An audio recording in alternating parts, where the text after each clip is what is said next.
একজন মানুষের প্রাপ্তবয়স্ক হওয়ার পর শরীরের ইমিউনিটি অনেকটাই কমে আসে। শরীরে বিভিন্ন ধরনের রোগ প্রতিরোধ ক্ষমতাও কমে আসে।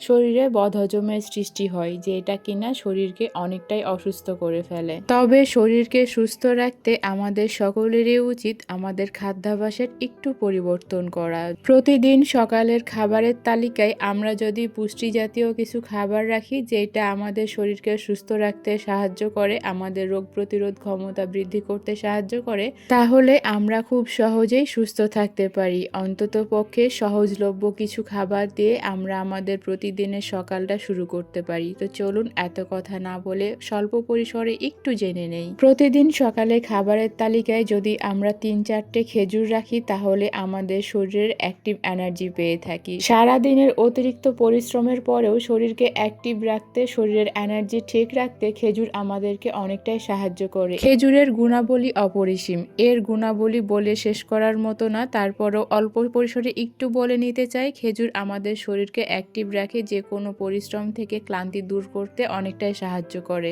খেজুরের পাশাপাশি যদি আমরা যে কোনো ধরনের বাদাম রাখতে পারি, মানে বাদাম জাতীয় কোনো খাবার যদি আমরা প্রতিদিন সকালের খাবারের তালিকায় রাখতে পারি, তাহলে তো এর জুড়ি মেলা ভার। হতে পারে সেটা কাঠবাদাম, কাজু বাদাম, পেস্তা বাদাম কিংবা কাঁচা বাদাম। এগুলো আমাদের হাড়ের মজবুত রাখতে সাহায্য করে। প্রতিদিন সকালে খাবারের তালিকায় যদি আমরা বাদাম জাতীয় খাবার রাখতে পারি, তাহলে আমাদের হাড়ের ক্ষয় রোধ থেকে মুক্তি পেতে পারি।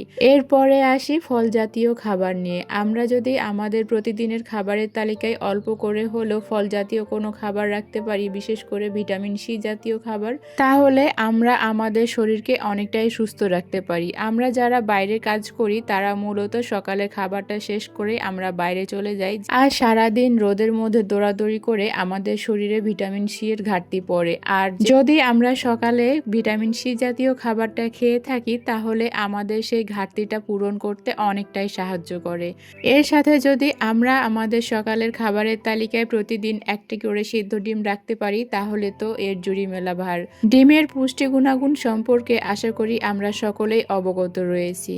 আর আমরা যত ধরনেরই খাবার খাই না কেন, সেগুলোকে হজম করার মতো ক্ষমতা অবশ্যই আমাদের রাখা উচিত। যাদের বদহজমের সমস্যা হয়, বিশেষ করে এইটা তাদের জন্য সবচেয়ে বেশি কার্যকরী। চিয়া সিড যদি আমরা 10 মিনিট ভিজিয়ে রেখে এইভাবে অল্প একটু মধু মিশিয়ে খেতে পারি, তাহলে তো আমাদের বদহজমের সমস্যা একেবারে ছুটিতে চলে যায়। আর এই রুটিনটা বিশেষ করে বিবাহিত ছেলেদের জন্য সবচেয়ে বেশি কার্যকরী। আশা করি আমার এই ভিডিওটা আপনাদের অল্প হলেও উপকারে আসবে। আমার ভিডিওটা যদি আপনাদের কারোর অল্প একটু হলেও উপকারে এসে থাকে, তাহলে অবশ্যই লাইক, কমেন্ট, শেয়ার করে আমার পাশে থাকবেন। দেখা হচ্ছে পরবর্তী ভিডিওতে। সে পর্যন্ত আল্লাহ হাফেজ।